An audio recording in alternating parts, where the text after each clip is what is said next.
back to the show, everybody. Today we are joined by former Wayne County public health official, progressive advocate, and candidate for Senate in Michigan, Dr. Abdul El-Sayed. Abdul, thank you for being here. Thanks for having me. Appreciate you. It's a privilege. Like I love the way the state has evolved. Like this office is phenomenal. Yeah. Got real Mad Men vibes. Oh, of course. Which I Yeah, love. got to go for the mid-century modern. You know Absolutely. What I'm saying? 100%. But no, this is great. I appreciate y'all having me here. So as I said, first of all, you're running for Senate in the state of Michigan. So easy question first. Why you?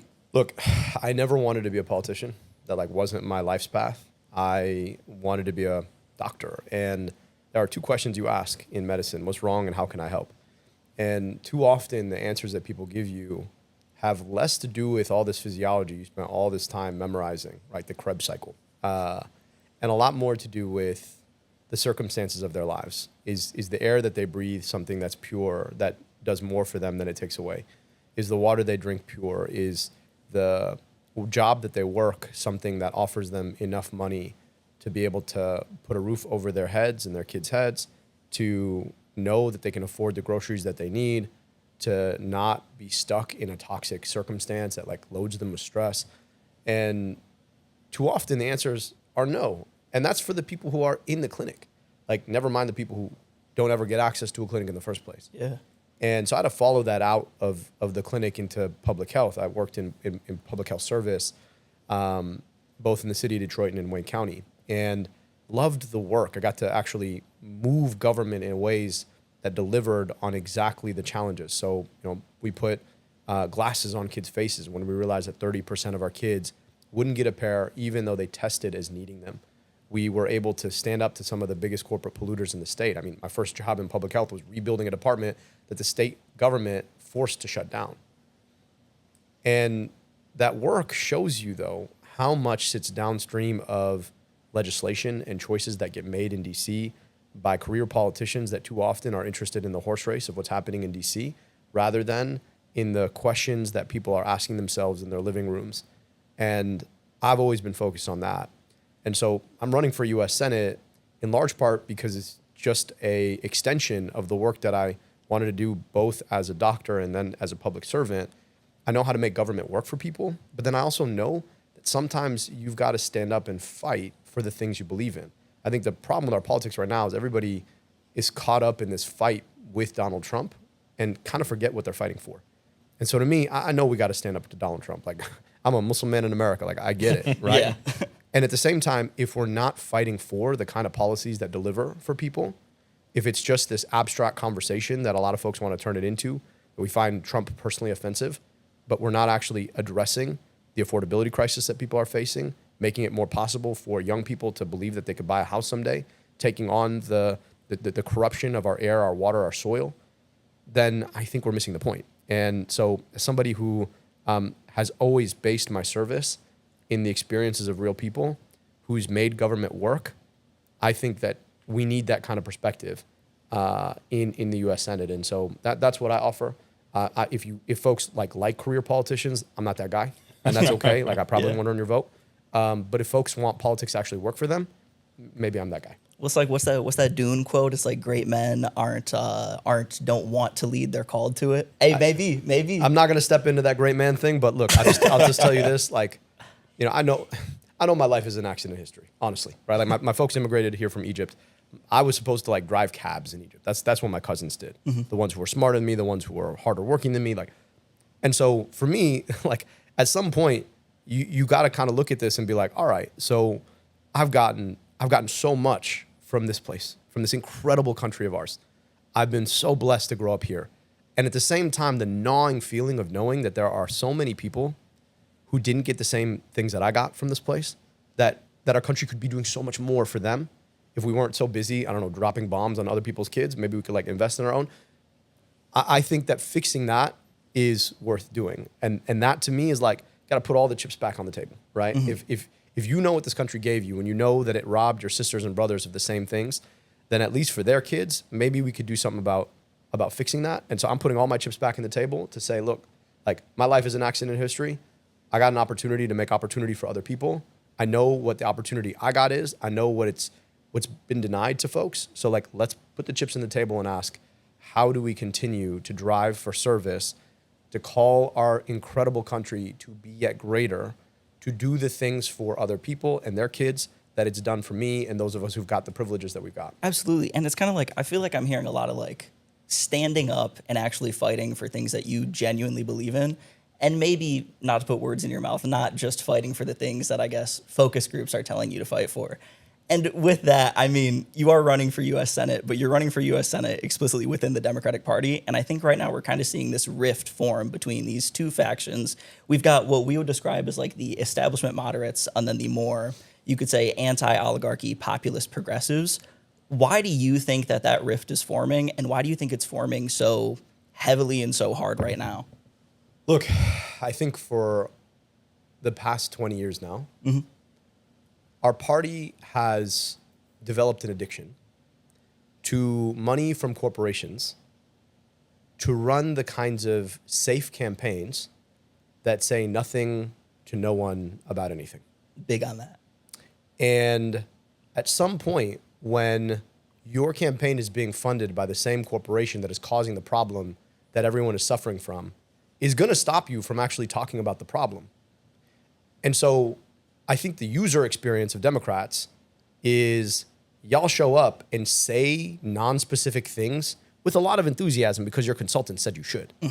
And you sound ridiculous if you say nothing of substance with a lot of enthusiasm, but you see a lot of it, right? Yeah. And the Democrats, who everybody likes to talk about as being like the up-and-comers, are the ones who can fake that enthusiasm the most. I think I know who we're talking about. No, I'm not talking about anybody. I'm just we're saying not that, talking about. Okay, I'm just saying that, talking about. Yeah. There's somebody that we think of. I'm just saying that like that is not cutting it, because at the end of the day, you're supposed to render a service. Like the idea is not to get you elected so you hold a seat so that you stop bad things from happening only. The idea should be that you render a service by going there and making good things happen.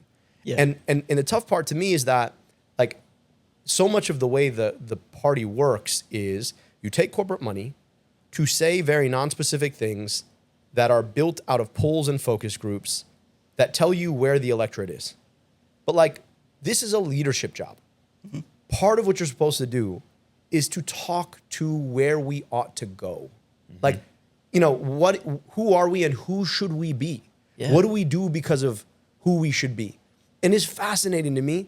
The one tell to me is that like the big issue that even polls will tell you the Democrats should be dominating on is healthcare. But you know what we're not talking about? Is healthcare. Until they stepped into the Medicaid trap and they tried to gut Medicaid. Now everybody wants to talk about keeping Medicaid, but they're not willing to go the next step, which is to say, actually, like Medicaid is like the lowest bar, right? And there are all kinds of structural problems with the way we've allowed Republicans to destroy Medicaid slowly. Now they're just coming for the whole thing. Yeah. So of course protect Medicaid. But that's the lowest common denominator. What about talking about the fact that in our country, in the status quo that we seem to be always focused on defending, there are $225 billion in medical debt. That is more than the GDP of half US states in this country, right? So the old system isn't great. So like we show up to defend the status quo that is still destroying a lot of folks. And what you don't hear is people being like, you know, we shouldn't have medical debt. Like it shouldn't be a thing that exists in this country, in the richest, most powerful country in the world. And we could do something about it if we got on to actually fixing it through Medicare for all. But the reason nobody wants to talk about it is because some of the biggest donors to democratic politics are health insurance companies. Yeah. So you can't talk about Medicare for all because the health insurance companies would get pissed off. And meanwhile, right, this is the one issue that we could be talking about, should be talking about, should always be talking about, because it's just morally the right thing to do. Yeah. Let alone good in polls. Like if the poll thing is what gets you, like that's your kink, okay, cool. But like, it's not about the polls. It's that people in this country are struggling without having health care, and it destroys them. I've seen it firsthand. People making decisions about whether or not they're going to get their children care because they're worried about whether or not they can afford it. That is insane. And like, if that doesn't grind your bone marrow, then in some respects to me is like, you're probably not the right person for this. I'm so sorry. Yeah, there's an interesting irony when we look at what's happening with like Medicaid and maybe even eventually Medicare, God forbid, where a lot of Democrats like to recognize that a lot of people in general recognize that these are like untouchable or used to be untouchable programs in terms of Medicaid, yet no one is willing to go the extra step and say, hey, if this is so good for X group of people, maybe it would also be good for another group of people. Yeah.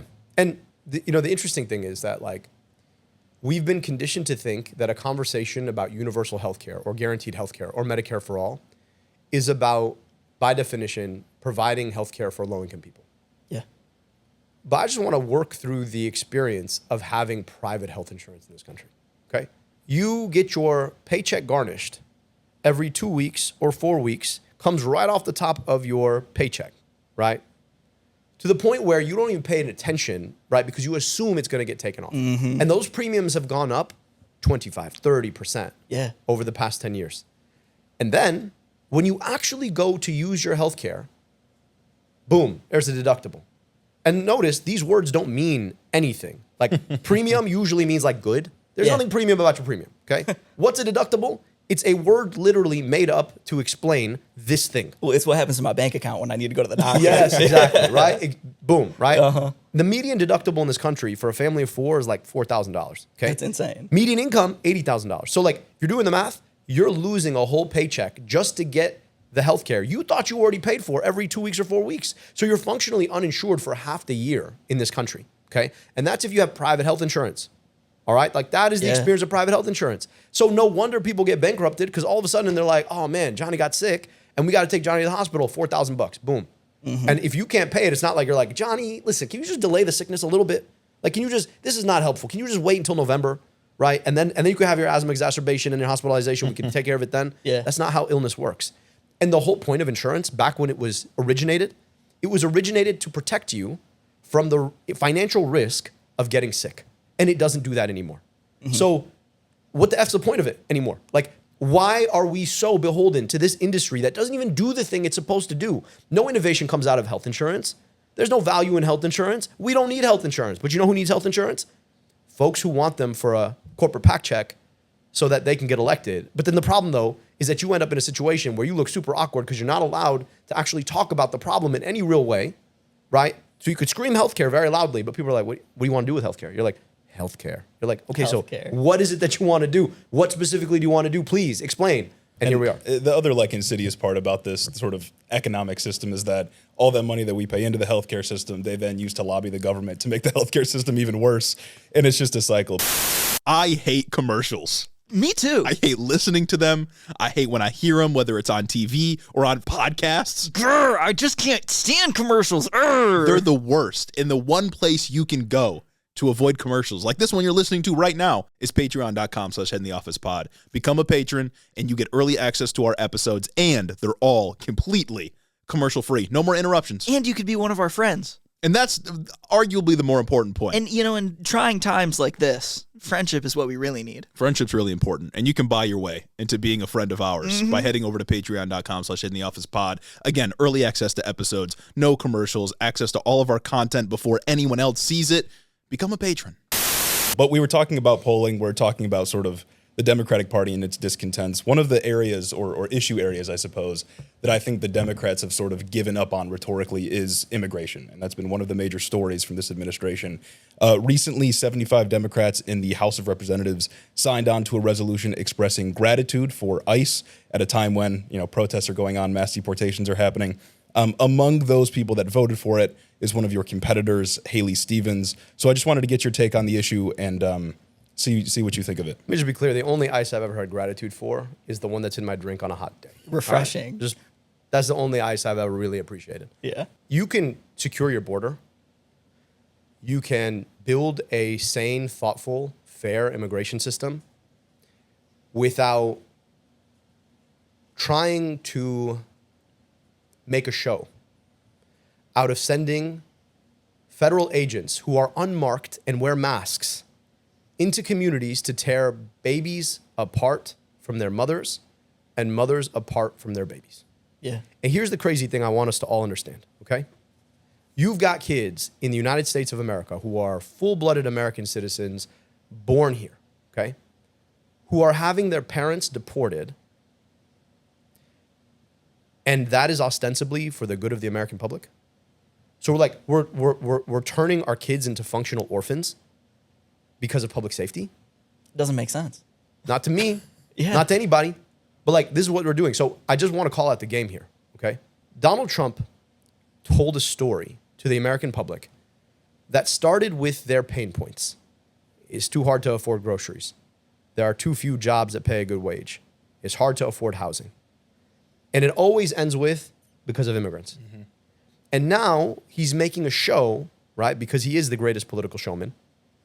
He's making a show out of enforcing against immigrants to try and answer the call. Structurally does not solve any of the problems. In fact, he just makes them worse. But the show is the thing that he is using both to answer his base and to consolidate power, to tear up the Constitution, to increase the amount of power that he and his administration have. I mean, they're arresting comptrollers in New York City. They're like hog-tying U.S. senators, right, all over this issue. And I think we've got to be really smart about not falling into this game. And part of it is that Democrats are so afraid to actually touch the issue because we're afraid of our own shadow.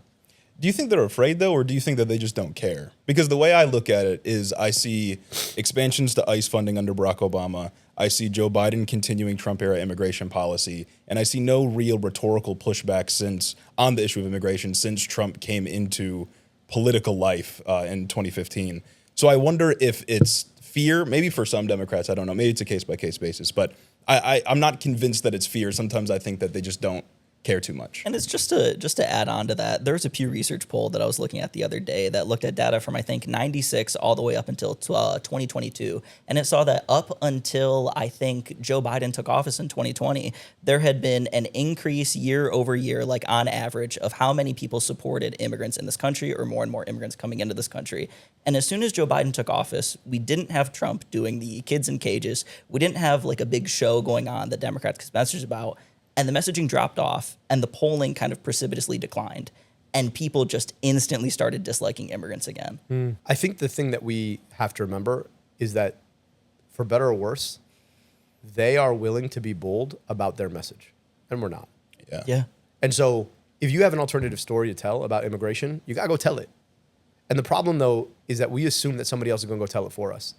I happen to think that the vast majority of immigrants do really important things in our country. I happen to think that immigration is a really, really important net benefit to this country. In fact, if America has one neat trick, right, it's the ability to convince all of the smartest, best educated immigrants from all over the world to come here to build, which we are now proceeding to like fail 100% to do, which will leave a huge crater in our economy over time.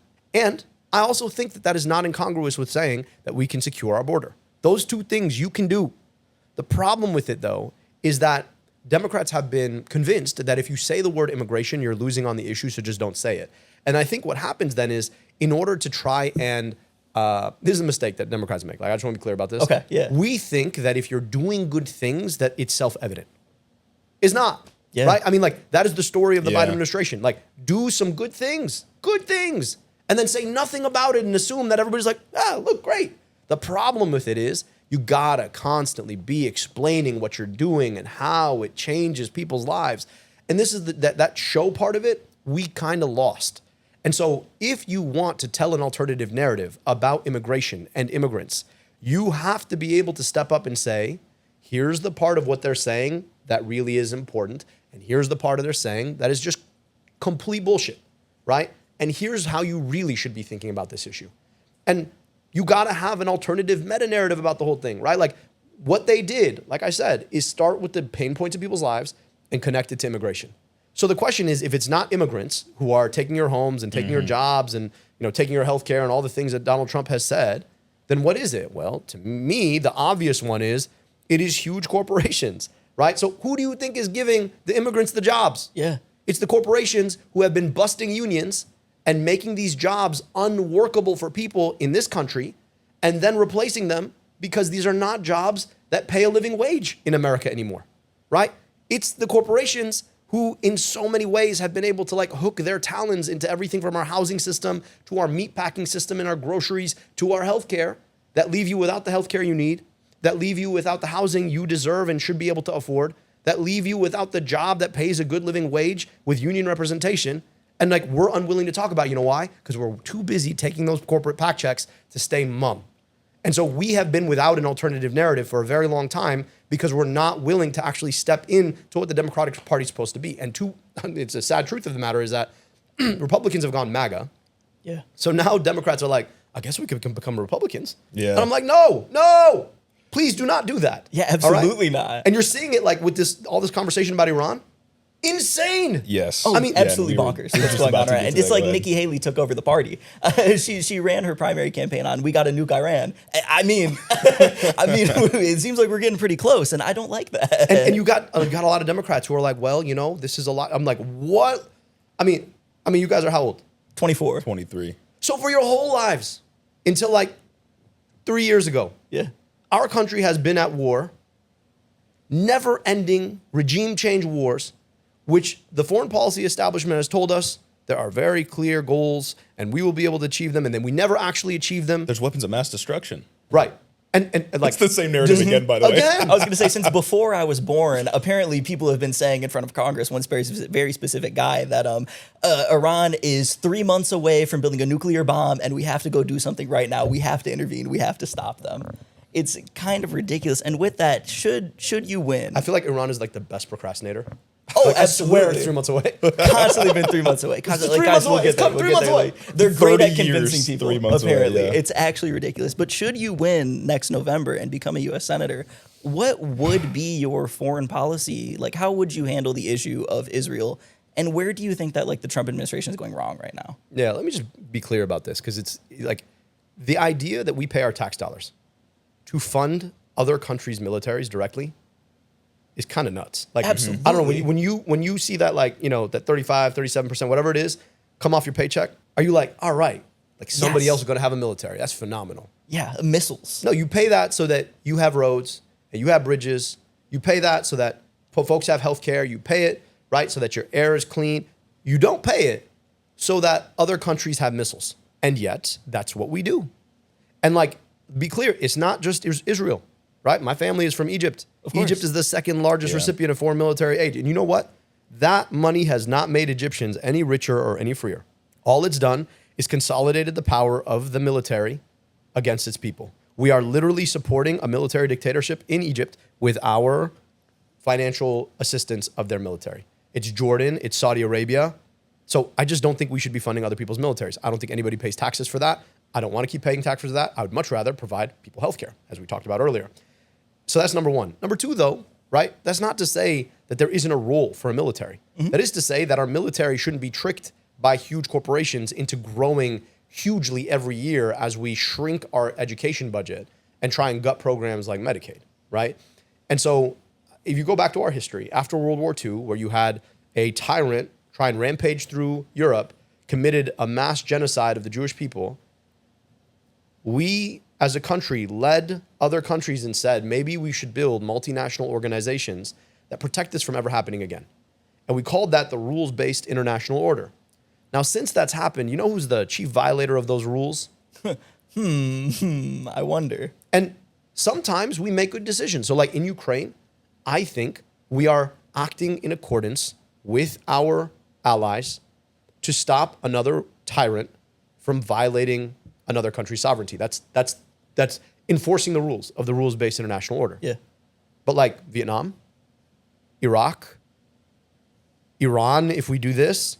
So I'm just saying, like, if we set up these rules, we should be the first among equals to enforce those rules and also not be the chief violator of those rules. Because here's the thing, when you violate the rules, right, what happens? Right? I have younger siblings. If I broke the rules, I know my siblings are watching, and guess what? They're about to break the rules. Then I come in and try and be the heavy and be like, no, you can't break the rules. They're like, you just did. So who do you think Putin was watching all those years as he set up for Ukraine? Our adventurism in Iraq? A lot of people tell you, oh, those two things have nothing to do with each other.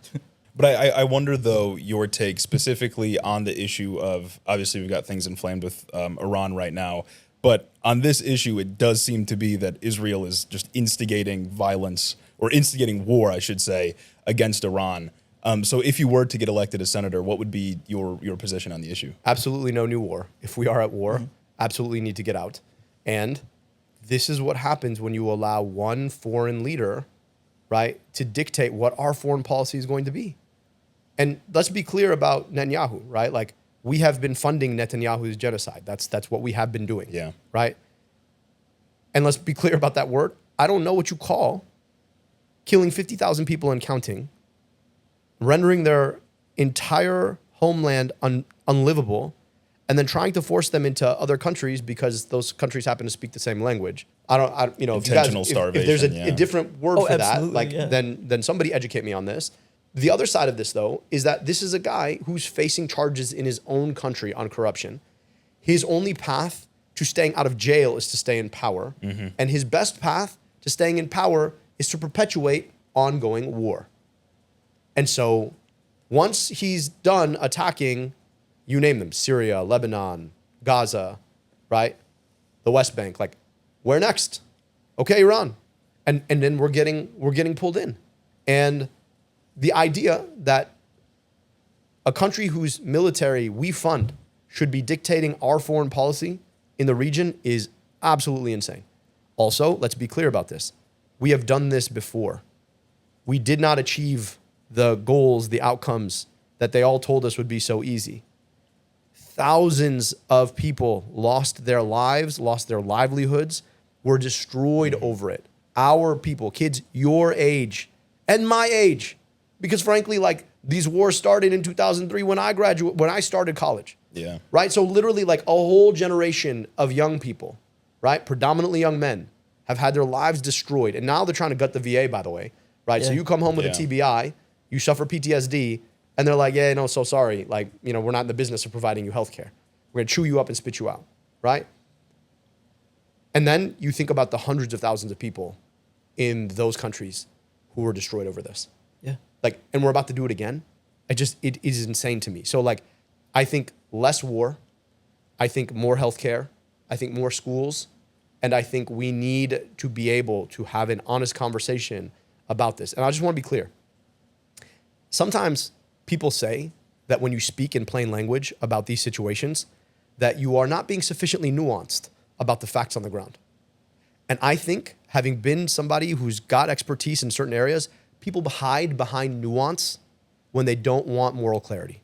I mean, if they want to talk nuance, we could take it back to the coup we staged in the 50s against Iran or all the other intervention we've done in the Middle East for decades. But on this issue of maybe us doing another war in the Middle East, Trump ran explicitly on being the pro-peace guy. Yeah. Seems to be a clear contradiction in what he was, quote unquote, elected to do. Do you think that there's like a rift that Democrats could exploit in this moment among his base that I don't think really has the appetite for another war in the Middle East? I mean, we talk about the pretext for previous wars in the Middle East. There has been no 9/11. Like, there is no fear-mongering we can do in the same regard. So do you think that there's like an opening here? And maybe more importantly, will Democrats even take the opening as it's presented to them? There is definitely an opening. Like, when you got folks like Tucker Carlson just absolutely skewing Republican senators, when you've got folks like Josh Hawley who are asking why we're gutting Medicaid and about to go to war, I think there's an opening. And it's crazy to me that you've got Republicans beating us to the moral punch. It's crazy to me, right? Like, what about America first? It's like America first, except for Iran, right? Like, Yeah. after we're done with that, then it's some bullshit. They've been lying the whole time, right? And like, you know, a lot of folks have tried to say that MAGA is like just a completely different turn from old school neocon Republicans. Their colors are showing. At the same time, there are folks, right, on the Republican right who are willing to actually ask these big questions. I'm wondering why there aren't more folks among Democrats. Because, like, look, I remember voting for Barack Obama back in 2008. I was so proud to make that vote because he was willing to be absolutely morally clear about the Iraq War. And I don't know what happened over the last 17 years when we stopped being the party of peace. Similarly, I don't know what happened in the last 17 years where we stopped being the party of working people or stopped being the party trying to guarantee people health care. I don't know. But, like, I think there's an opportunity. And to your question, do I think the majority of Democrats are going to step in? I hope they do. I really hope they do. Yeah. And I think part of our responsibility here is to consistently remind people that our responsibility is to deliver basic needs for people who are suffering in our communities, be they Detroit or Kalkaska. And you cannot do that when the weapons industry is paying you checks to make sure that you continue to fearmonger and spend trillions of our tax dollars and destroy thousands of our young people's lives on wars we absolutely do not need to fight.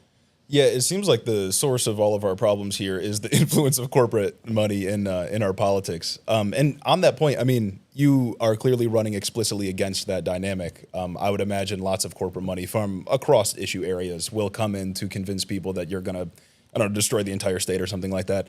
How do you intend to like get around that? I mean, like just the overwhelming force of money in politics here. There's going to be a lot of money that MAGA billionaires in particular and corporate CEOs and lobbyists and you name them spend to try and fearmonger about what I have to offer.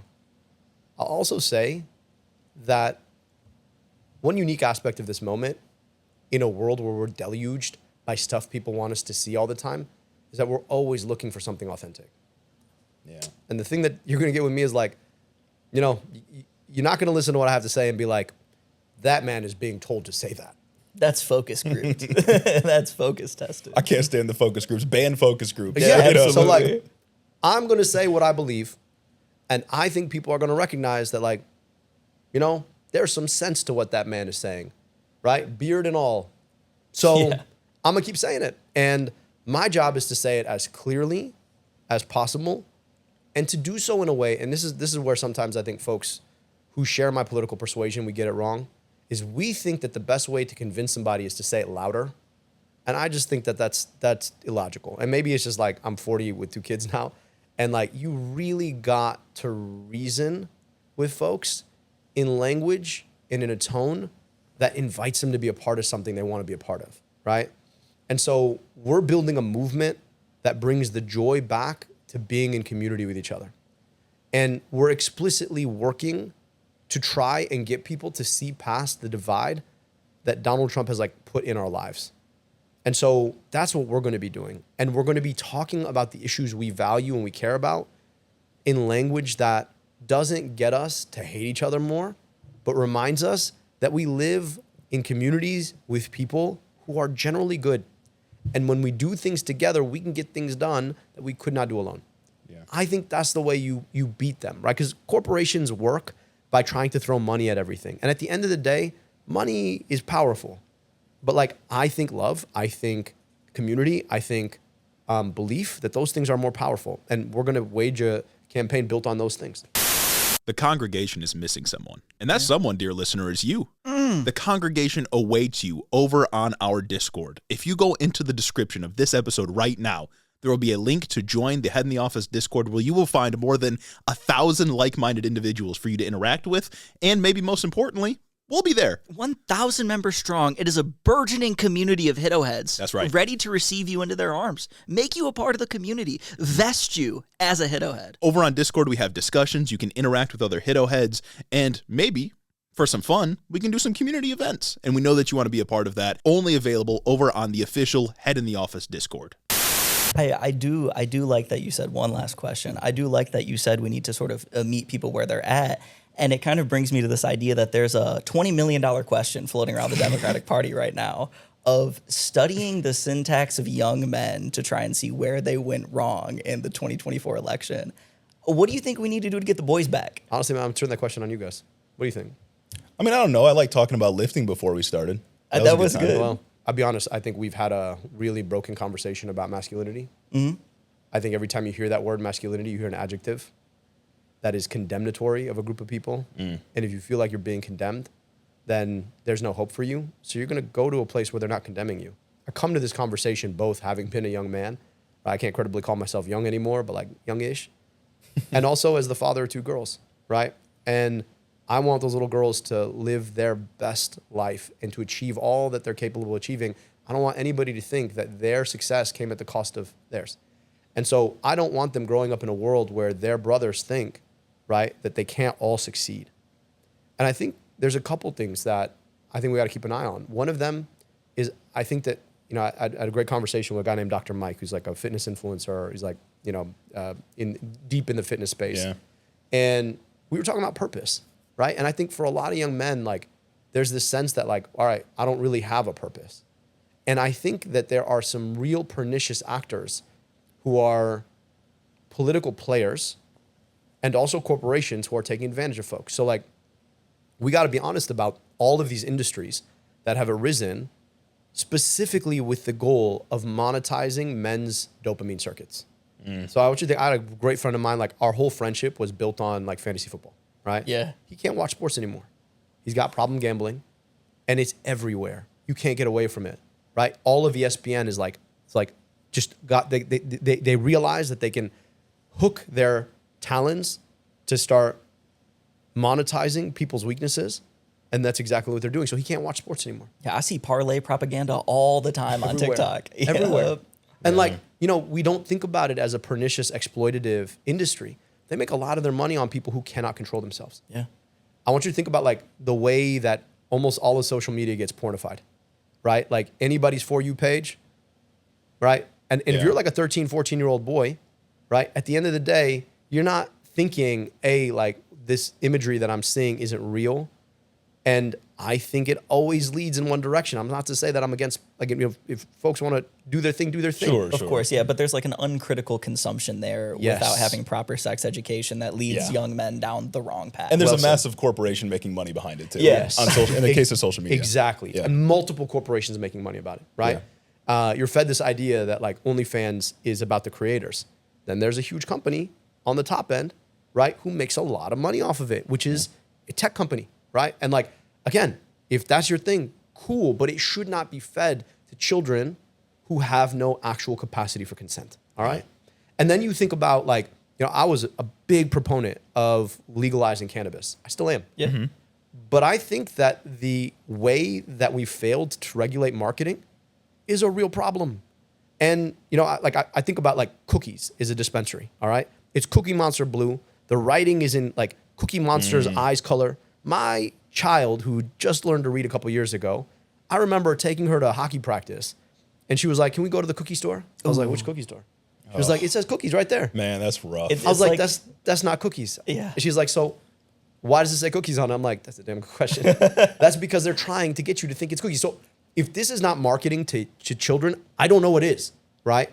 And so we've got to get serious about the kind of regulatory infrastructure that needs to be built up to protect people from getting monetized this way, right? And we play around like it's just a First Amendment choice, but let's be honest, man. How many young people do you know, how many bros your age or mine, do we know who are stuck on one of these three things? Yeah. It's akin to the vaping issue, I think, too. It's the vapes being marketed to young kids. I know so many people who'd swear off cigarettes but can't stop ripping it. At the end of the day, like you kind of wonder if like you're in dopamine deficit because you're constantly being pulled into one of these things that's monetizing your dopamine. At some point, like it's really tough to go back into your life. And at the same time, look, we got to have a conversation about masculinity, right? The masculinity I believe in is not the brand that tells you to punch down on folks who you think are weaker than you. It's the brand that tells you that your masculinity is about empowering and protecting and promoting, right? And being a positive force in your life. And so, look, we got to do something about the ways that these industries are exploiting young men. I also think that we've got to provide and create a space for young men to be a part of their lives and their communities. I think on the left, we have to have a much more healthy conversation about this.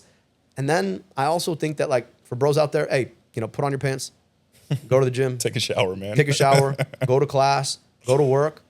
And I promise you there's so much more on the other end of your life when you're plugged in and you're empowering and you're building than there is when you're watching Andrew Tate, right, glorify a perspective that is completely bunk and made for your consumption only. Yeah. Seems to be all about the stories we tell. Well, look, I really appreciate you coming in. I hope we can get you on again in the future. Love that. And thanks for being here. Yeah, thanks been for a having great me. This was a lot of fun. conversation. I appreciate you guys.